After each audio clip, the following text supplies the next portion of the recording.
Was that the centering music?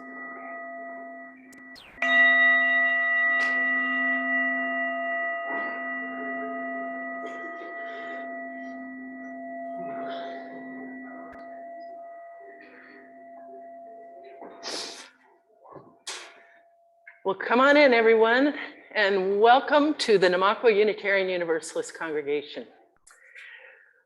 My name is Laurel Liefert. I serve as the minister of this passionate, warm, welcoming, resilient, wonderful, justice-seeking congregation filled with seekers like all of you and like you who join us on Zoom today.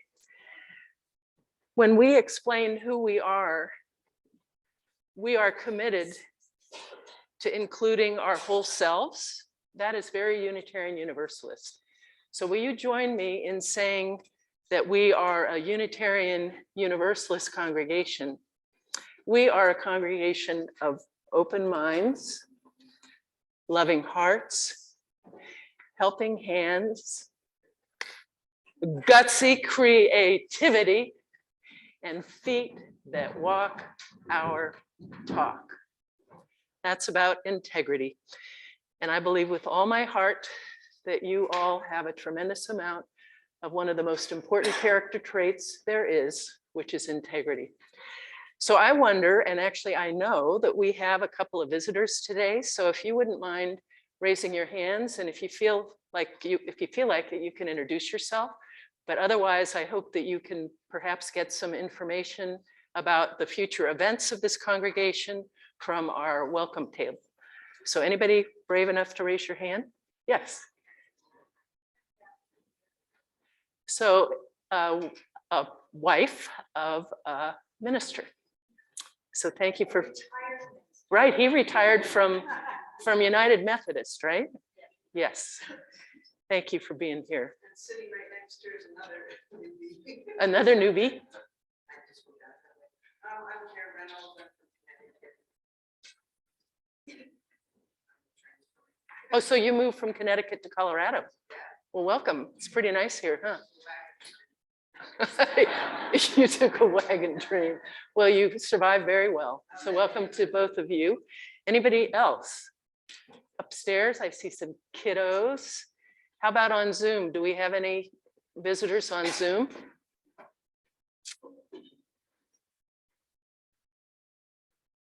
Well, I want to welcome all of you. And we are just finishing up our annual budget drive. And so let me now invite up here our two co-chairs. It's Norma Fox and Rebecca Williamson. Need the microphone. Oh, you have one? Oh, they've got it. Thanks.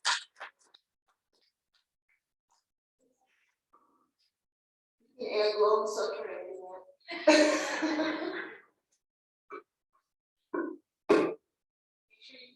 hear you, right?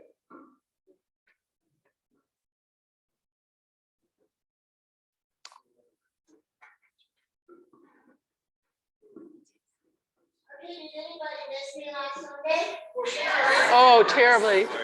I was in Nebraska for the Sand Hill Creek migration. So it was wonderful and really relaxing and Whoa.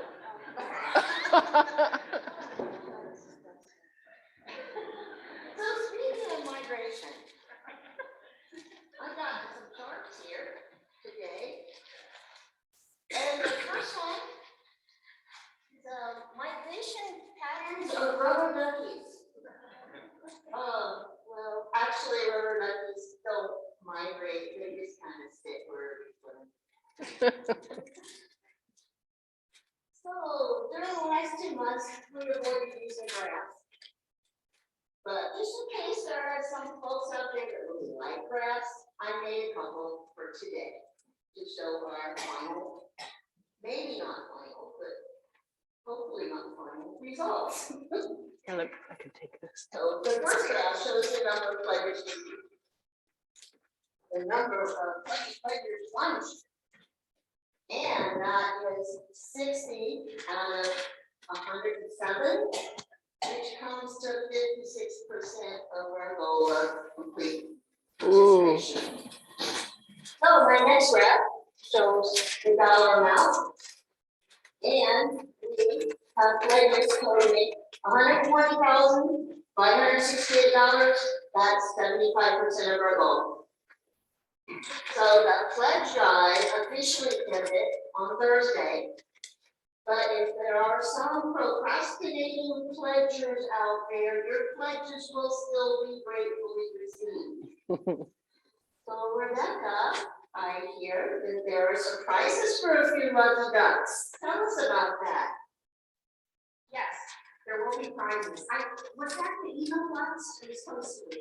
No, there was no email blast. So up here we have the rubber duck tub. And what you will, everybody who's pledged is to choose out of the rubber duck tub. It has a little ducky in it. And some, so that's yours, of course, because you're each, you have for each pledger. And then at some, there will be a little sticker here at the bottom that says winner. Winner, winner, ducky dinner.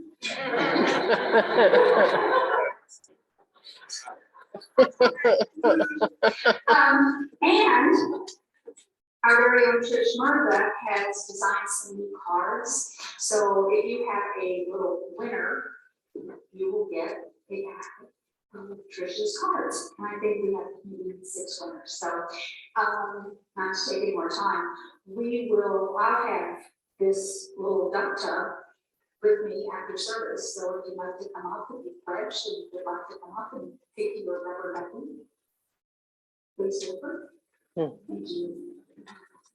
And if you're with us on Zoom today, our email addresses are in the Zoom chat.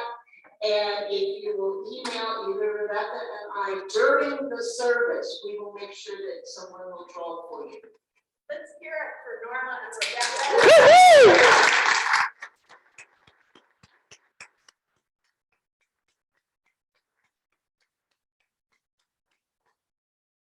It is, it's a hard and very important job. Last week, for those of you who were here, Rebecca went through what the $160,000 goal would provide for this congregation.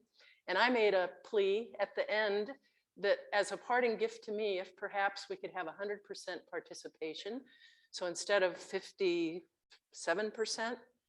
if we could fill that gap. And what Rebecca read last week was very touching. There was somebody who pledged like $2, less than $2 a month. But because this community is important to them, they wanted to show their commitment by filling out a pledge card. And we don't expect anyone to give more than what you can. So I request that perhaps those of you who have not pledged would please fill out a pledge card, even if it's only for $1 or $1 a month. That would mean so much to us and to me. And as far as Trish Murtha, those cards, Trish Murtha moved from here to Vermont. You might even be on Zoom today, Trish, I'm not sure, but she is the artist who drew the chalice with the aspen leaves that is our symbol. So thank you for all of what you've given, Trish, and the lucky duck who gets the winner gets some of Trish's cards. So with no further ado, I would like to light our chalice today. We come in all our diversity to feel rooted in this place. We come to intertwine our branches with those around us, while still feeling free to let our leaves or needles sway in the breezes that seem to guide us. We come to give or to seek shelter. We come to drink in order to grow, expand, to bear fruit, and to share our light with others. We come now to shape that which is worthy. Come, let us worship as one great forest together.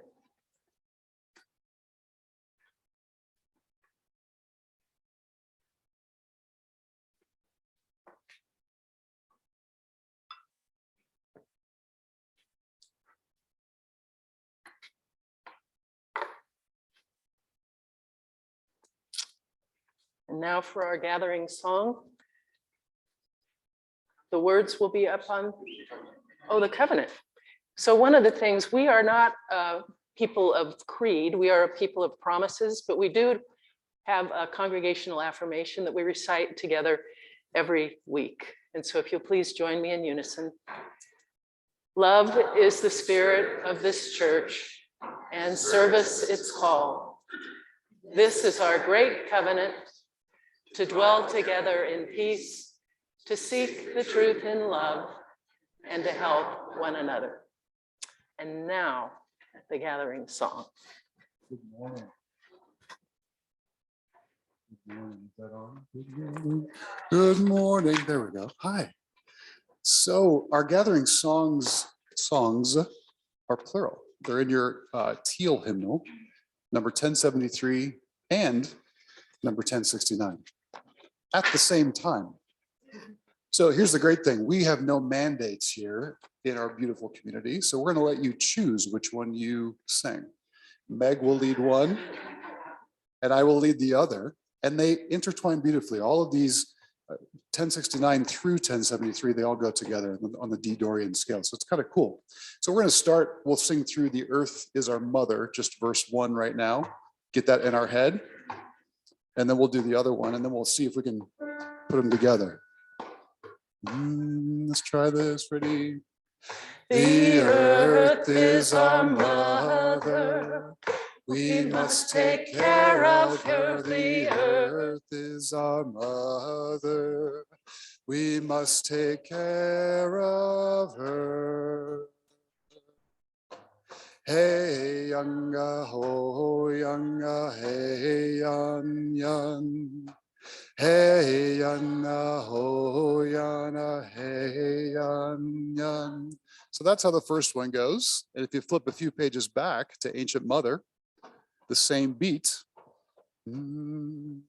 Ancient Mother, I hear you calling. Ancient Mother, I hear your song.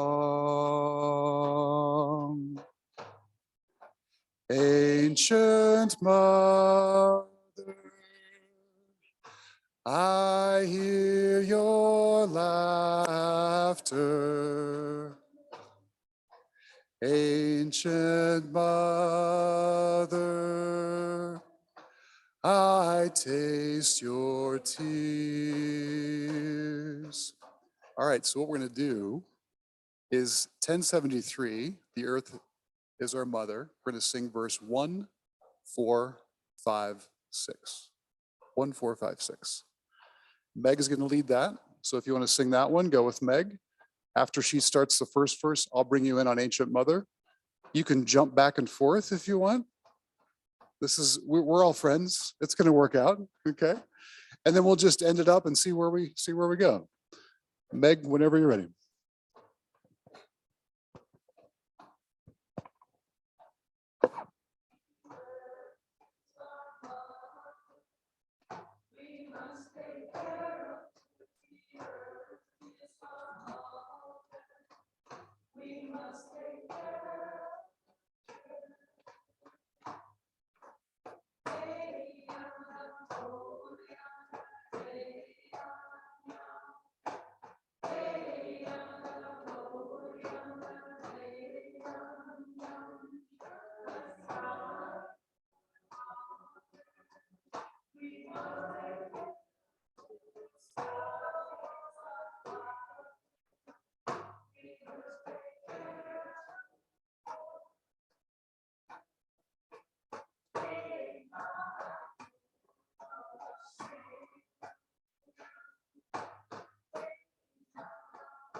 Unitarian Universalists believe in freedom of choice. That's right.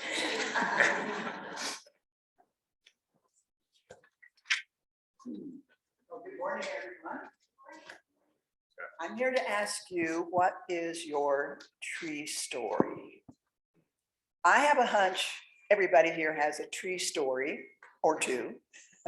And if not, then you might have a favorite tree or a book you've read, a favorite book about a tree story. We've got some prompt questions on the screens. All of you should have received a piece of paper and a pencil. And this is your chance to jot down your tree thoughts or your 1 or 2 sentence tree story, and we'll have a chance later to share those with each other. It might be as simple as, I got my first kiss under a tree, or the quaking aspen take my breath away. So this is your opportunity to jot down your tree thoughts. And if nothing else is working, just sit back and listen to The Memory of Trees by Enya, played by Ryan.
It's Time for All Ages. This is a beautiful book called Little Tree by Laurel. If there's any kiddos who want to come down here for the book, or you can stay where you are. Sawyer and Sophie.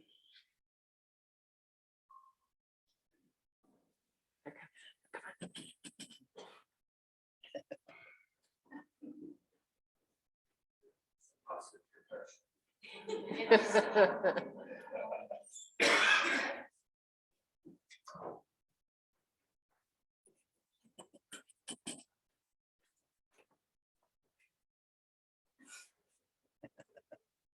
Once there was a little tree filled with little leaves, and here we see a teeny tiny tree and a teeny tiny squirrel looking at it, who was surrounded by other little trees who had little leaves of their own.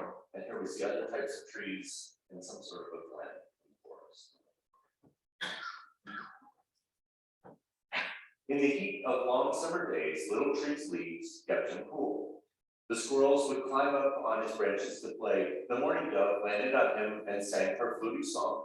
The little tree was sure to grow up big and strong. There we see those creatures on the tiny tree. Autumn arrived, and cool winds filled the air. The wind tickled the little trees as it passed through his branches and ruffled his leaves.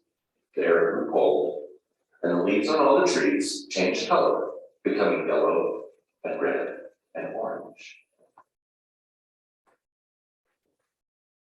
Then, one by one, the trees began to drop their leaves. But not Little Tree. He just hugged his leaves tight. You see the only tree with the orange leaves left. Hello, Little Tree, said the squirrel. You're supposed to drop your leaves now. But Little Tree was unsure. What would he do without his leaves? Winter came. What are you doing with leaves still on you? Asked the doe. Little Tree just hugged his leaves tight. And then we see the trees in winter with snow.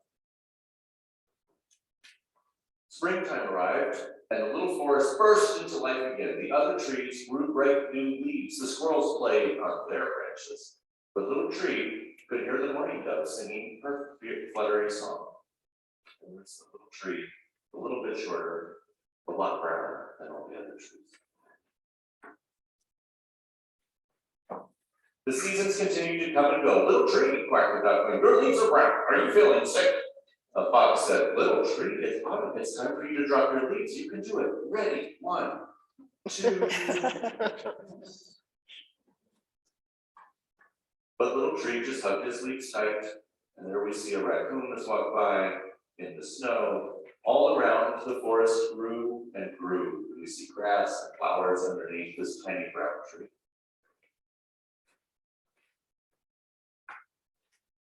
One summer, Little Tree could no longer feel the sunlight. The squirrels played high above on the broad, tall trees, and the mourning dove sang so far away he could hardly hear her fluty song. And we see the tiny brown tree, much smaller than everyone around. Autumn came again. Leaves began to blanket the ground.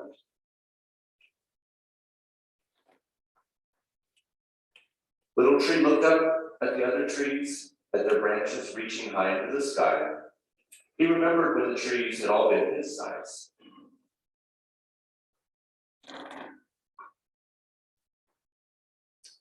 And he let go.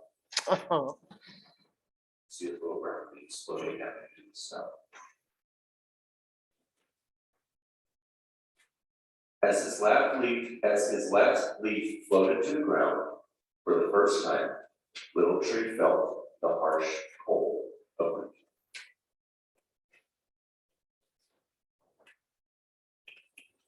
But in time, and here we see the tree growing, and we see deer next to it, and we see a goose and little ducks, and we see squirrels.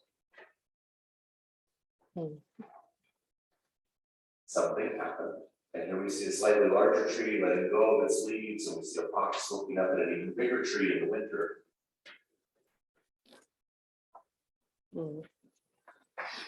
And here we see a full forest with trees and animals playing on them. And the last line is, once there was a little tree. Oh. Mm.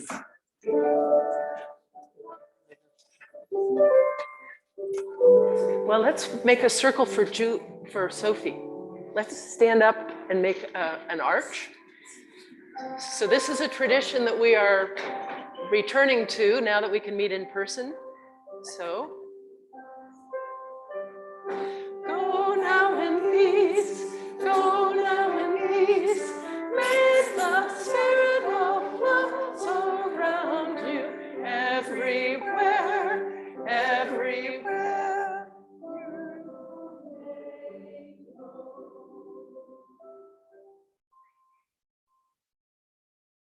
I'm picturing that soon there will be many more children going through our loving arch. What's that? They are all growing up, so you have to stand on your tippy toes to make an arch. Well, the moral of that beautiful book, and thank you, Claire, our intern, a very appropriate message about change and letting go. But you know, the evergreen remains green through all of the seasons. And so in spite of adversity and change, this can remind us that life will prevail and that hope is forever new. And so now in the time that we take each Sunday to share the changing seasons of our own lives, let me begin by pointing out that every Sunday we have some candles lit to represent the joys and sorrows outside our community. So in our world, we know that there is a lot going on, and we want to acknowledge that and send our support and comfort, but also celebration, because even when there's hard things going on in the world, there's always acts of kindness and people falling in love and children being born. Well, there's no symbolism in that. I can't get it lit. But what we do is we begin by asking whether anyone here or anyone on Zoom has a birthday or anniversary. And it could be, I mean, I know you all have birthdays and anniversaries, but I mean like around now. Anybody? How about on Zoom? Actually, Claire, can you be our Zoomer, our Zoom guy? And then let me ask, first starting with those of you who are here in the sanctuary today, if you have a personal joy or sorrow that you would like to share, you can take this microphone and introduce yourself, talk right into it, and then share your personal joy or sorrow. Hi, I'm Mim the Gim. And I have a mixed bag. I was very worried about my cat. Whom I've had for 20 years. He's 22 years old. I took him to the vet because I thought he was fading.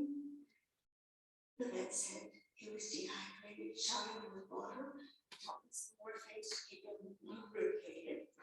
And he's back to being my old guy again. So that's joy.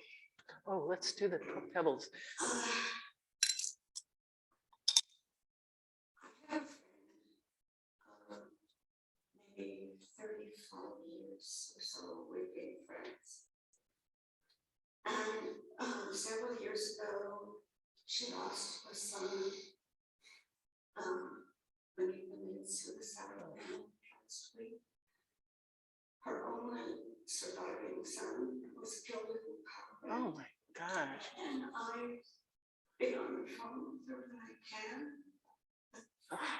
It's just, there are no words for that kind of suffering. Oh. And she, as long as I got the mic, can we all give some loving healing to Brenda Christensen, who's been sick for more than 2 years?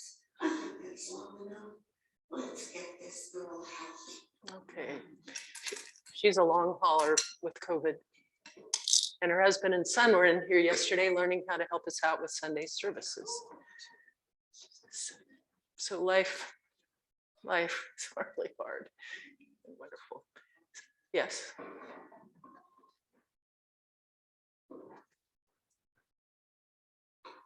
I'm Jen and I have a personal sorrow. I am very sorry. Apparently, I thought that I sent out the announcements and I didn't. Hmm.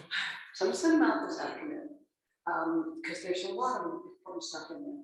One of them I wanted to point out is that there's a treasure chest here in the foyer for lost and found. Okay. So that's enough. Yeah. Okay, root around. Thank you. Okay.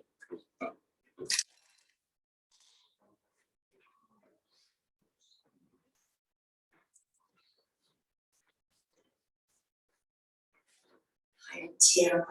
I'm a volunteer at the local hospice, and one of our clients passed. He was only 31 years old, so it's very sad. But one of the things that I do for my hospital patients is I take their T-shirt and I make a snuggly bear to Mm. give to all the siblings, so that everybody has something to cuddle. So it's very sad, but it's also, there's some beauty in that. So thank you. Like the evergreen. Like the evergreen. Thank you, Pam.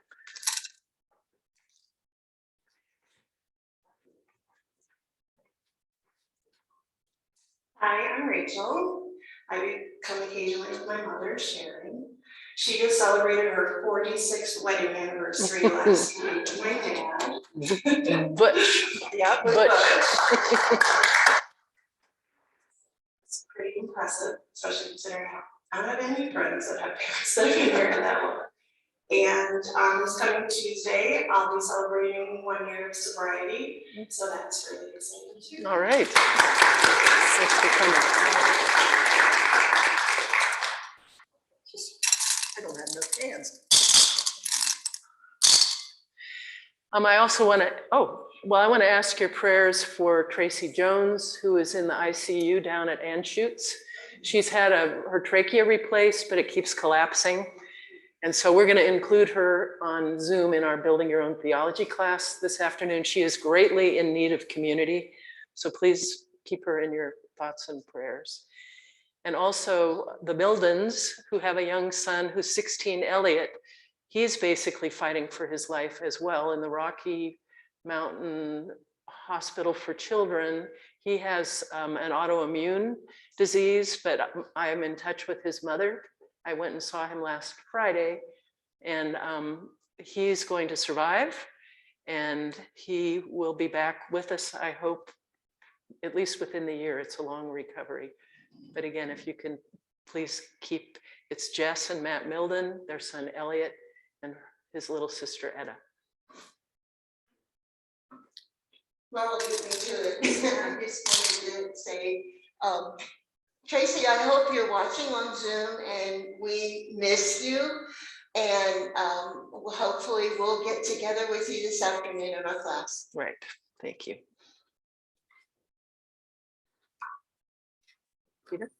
More No, free what you- pictures in Parker Hall. More free pictures in Parker Hall. Okay. Yeah, the Zoom ones. From Zoom, Tracy is watching, and so that's really wonderful. Jennifer Klein says Gary's broken bones are healing and he's doing better every day. Thank you for all your care, help, and concerns. Mm. Alice King had a sudden illness this week, but it's not COVID. She plans to fight it off quickly. Martha is also on Zoom today. Says, my mom, Sunny, lost her husband suddenly from RSV and has been moved to memory care.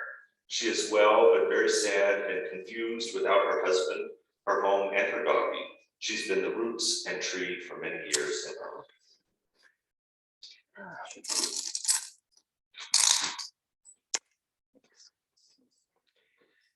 I think I'm going to just put them all in.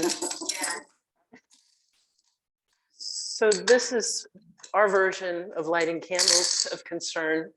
And I know there may be people who are here or who are on Zoom who have something in your heart that's too tender to share right now.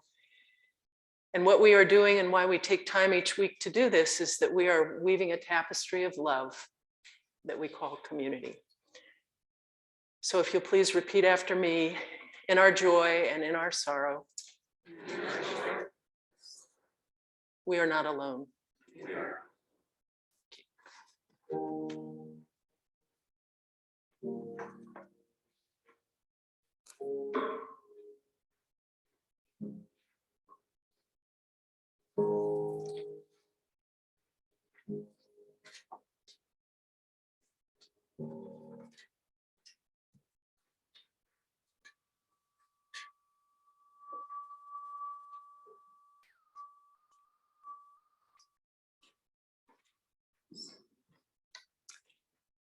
Eating Trees, Drinking Stars by Joyce Rupp.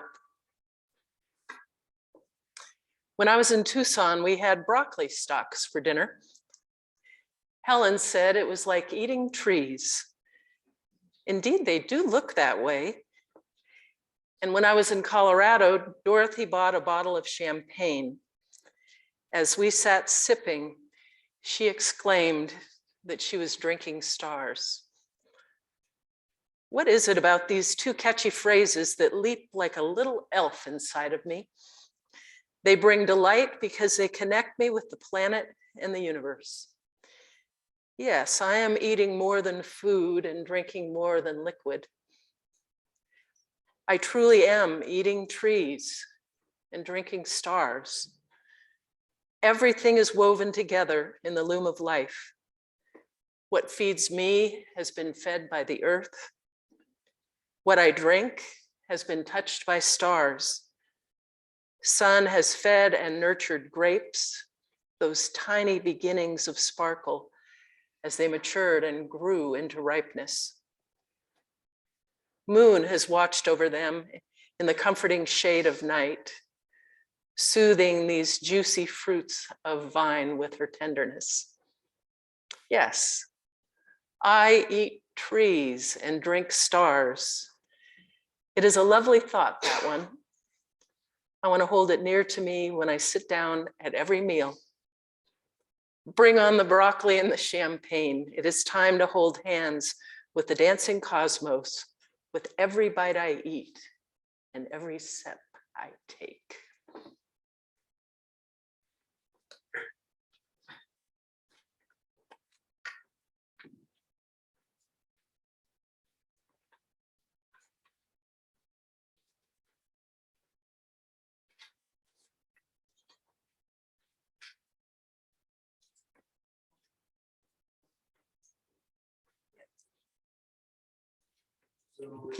Oh, actually, I guess the offering is next. Yes.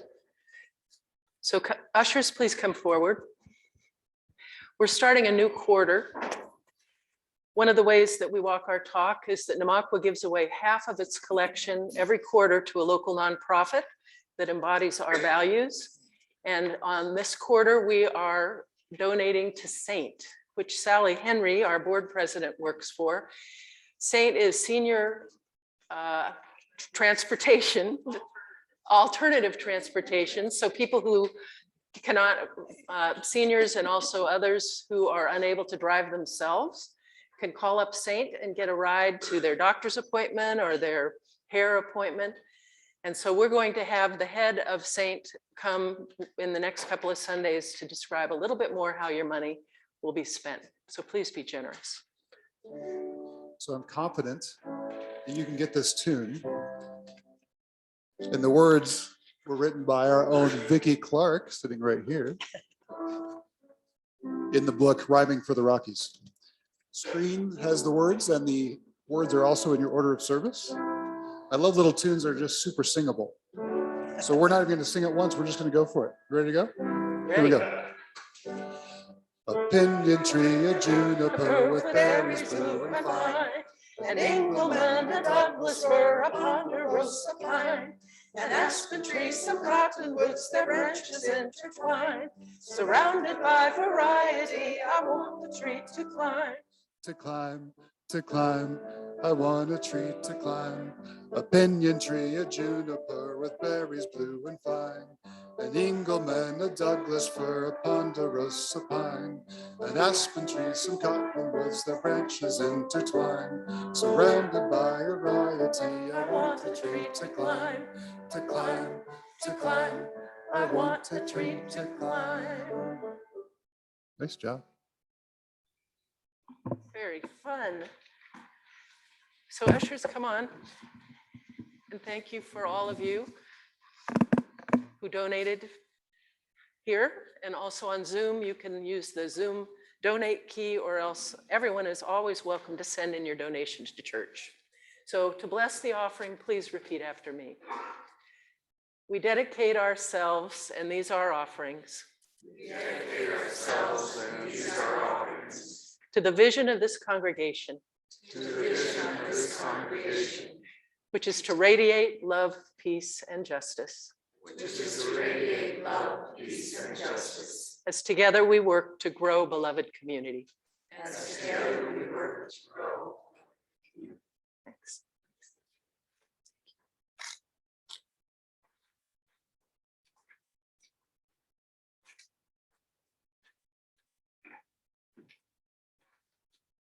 I have to say, a shout out again for you've heard the phrase, it takes a village to raise a child. It takes a village to put a service on together too. I'll say. And I just want to say thank you to this incredible team. You say to Ryan, oh, by the way, here's a song. Can you, I don't have any music, but here's the tune. Can you play it? And he plays it. And our amazing tech people, thank you very much, everyone. Trees are the guardians of the earth, and we are the guardians of the trees. Why trees, you may ask? And I would answer, why not trees?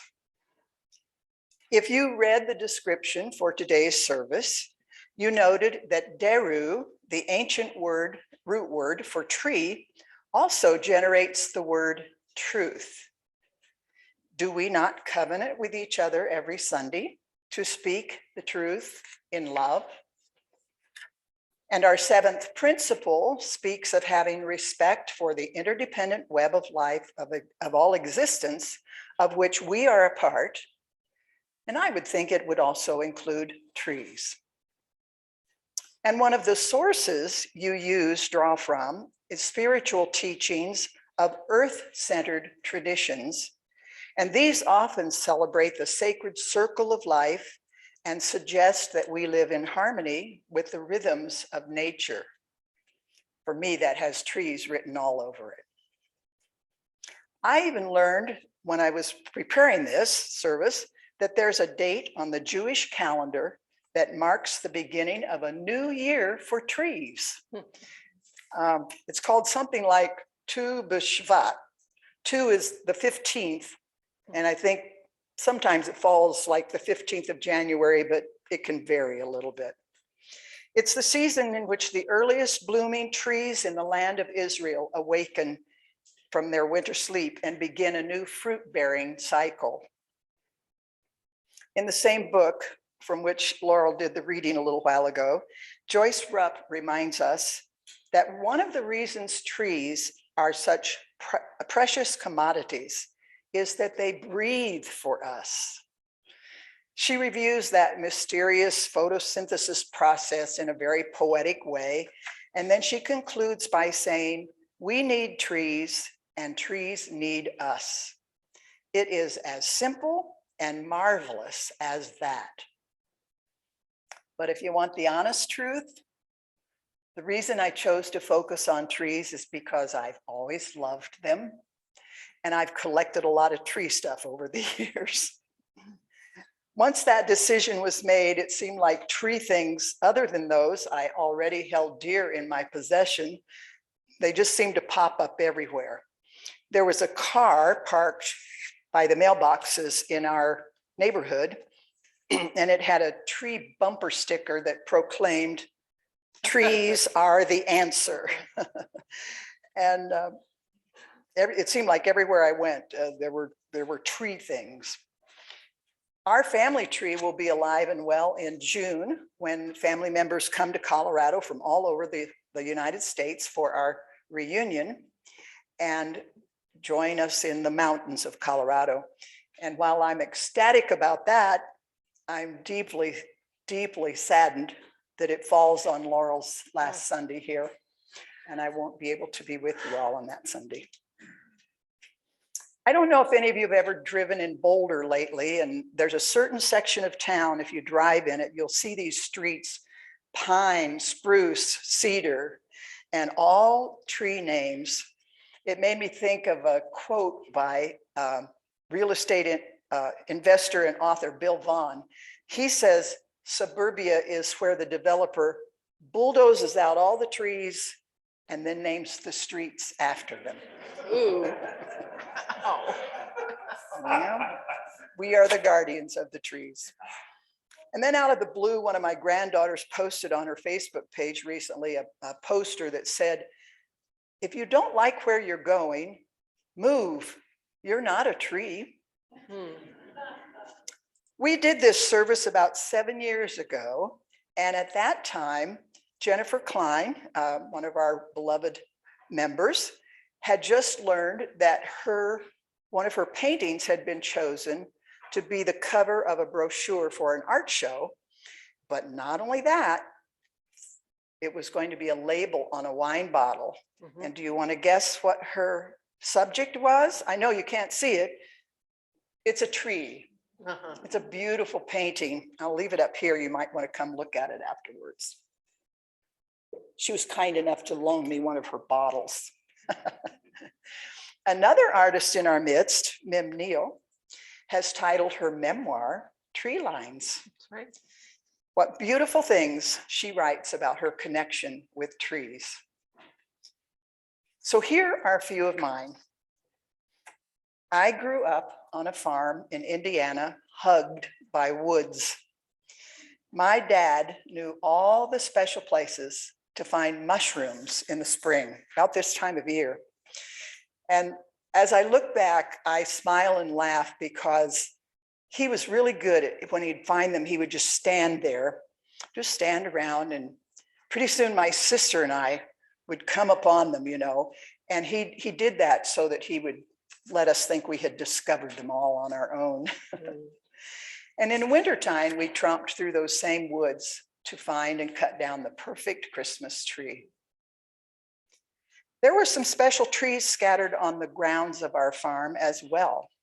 One really tall pine tree had the perfect outstretched arm for a tree swing. And I still have no idea how they got the ropes up over that high branch to make our swing, but it was a place where we hung out a lot as kids. Any of these tree stories sound familiar to you? A shorter, fuller pine that was on our property, maybe it was a ponderosa, I don't really know, but it was a lot easier to climb in. And we liked to do that, but we soon learned that's where all that gooey, sticky stuff came from on our hands and our clothes. Still, the shade it provided for those sacred hours we spent in the sandbox underneath that tree made it a favorite tree. And we thanked it for the little green cones too, because we'd make our little sand villages and then we'd use the green cones to be the trees along our homes and our streets. Cherry and peach trees dotted the landscape and may be the reason that to this day I love peach pie and cherry pie. Another tree I like to sit under when I was a teenager, I would sit and just, I don't think I'd have called it meditation then, but I would just spend a lot of time under that tree. And it became the subject for a poem I wrote when I was in college for a PE class on movement. And that was the weeping willow tree. I loved the way the branches moved in the breeze. And the last one I want to share about is the black walnut tree on our farm. It forever imprinted upon me that the price per pound for those black walnut morsels in the grocery store, no matter how expensive, it's worth it. I got firsthand knowledge of what it's like to harvest black walnuts. They don't have just one shell, they've got 2 shells to come through. But my days on the farm are long past, and since then I've written other poems about other trees. But now it's your turn. And our forest is going to come alive with sound. We're going to share our tree stories. I'm going to trust Doris with the Zoom, the people on Zoom. I don't know how many are there, so she's going to handle whether to break out in small groups or whatever, and she will be doing that. And I'm going to ask those of you that are here to stand. And you might want to wiggle your leaves a little bit. You've been sitting a while. And then I want you to quickly find one or two other people to join with and just share the little tree thoughts that you have written down. And if you need to stay rooted in this pews, then just raise your hand and somebody will come to you. So we're going to take about 4 minutes to do that. And when you hear the chime, we'll be called back together. So those of you here, find some people to share your tree stories with. Go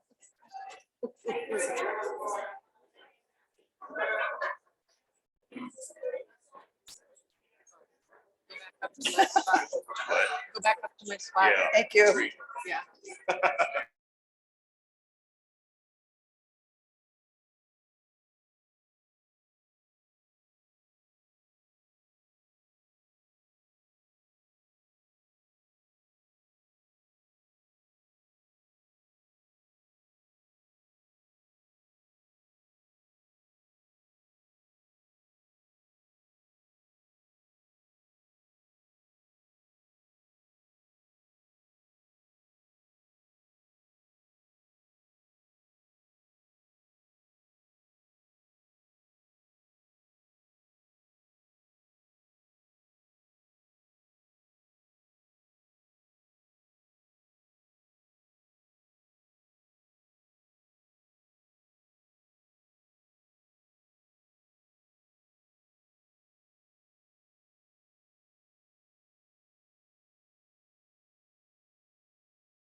Hear the laughter and watch as you shared your stories.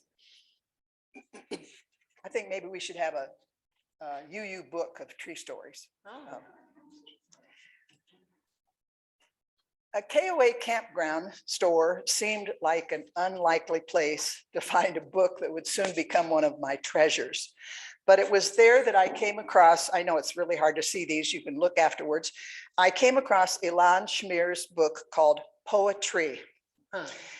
And I'm guessing that you may not know his name, recognize his name, but I bet you know about his Advice from Nature series. Advice from the lake, advice from the moon, you name it, he's written advice from. And so we're going to get a little advice from the tree today. If you'll direct your attention to the screens, we're going to read responsively. Claire is going to lead us, and he'll begin, and you'll follow with the bold print, and we'll all read the last line together. Advice from a tree. Dear friend, stand tall and proud. Sink your roots deeply into the earth. Reflect the light of your true nature. Think long term. Go out on a limb. Remember your place among all living beings. Embrace with joy the changing seasons, for each yields its own abundance. The energy and birth of spring, the growth and contentment of summer, the wisdom to let go like leaves in the fall, the rest and quiet renewal of winter. Feel the wind and the sun and delight in their presence. Look up at the moon that shines down upon you, and the mystery of the stars at night. Seek nourishment from the good things of life. Simple pleasures, earth, fresh air, light. Be content with your natural beauty. Drink Drink plenty of water. Let your limbs sway and dance in the breezes. Be flexible, remember your roots, and enjoy the view. I was lucky enough to take a class with Ilan one time, a writing class, and it's actually resulted in the children's CD that I produced. So he's a very special person in my group of friends. I want to close with these words by naturalist Edwin Way Teale. To me, they exemplify that celebrating that sacred circle of life and living in harmony with the rhythms of nature. For a great tree, death comes as a gradual transformation. Its vitality ebbs slowly. Even when life has abandoned it entirely, it remains a majestic thing. On some hilltop, a dead tree may dominate the landscape for miles around. Alone among living things, it retains its character and dignity after death. Plants wither, animals disintegrate, but a dead tree may be as arresting, as filled with personality in death as it is in life. Even in its final moments, when the massive trunk lies prone and it has moldered into a ridge covered with mosses and fungi, it arrives at a fitting and noble end. It enriches and refreshes the earth. And later, as part of other green and growing things, it rises again. Why trees, you may ask? And I would say, why not trees? Let's join together in our closing song, Go Lift It Up. I've asked, we're going to do it twice, and I've asked Ryan if we could, on the first phrase, it says love, talks about love, blessing. Second time around, let's sing trees, blessing. So I'll stand if you're willing and able.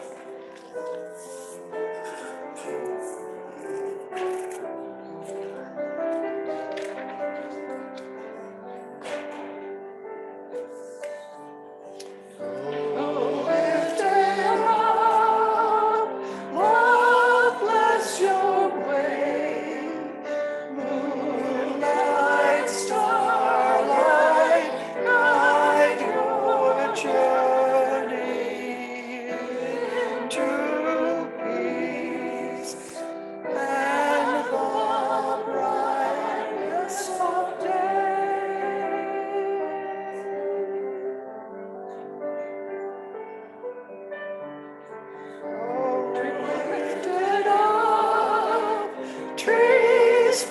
lights your way. Moonlight, starlight, guide your journey into peace and the brightness of day.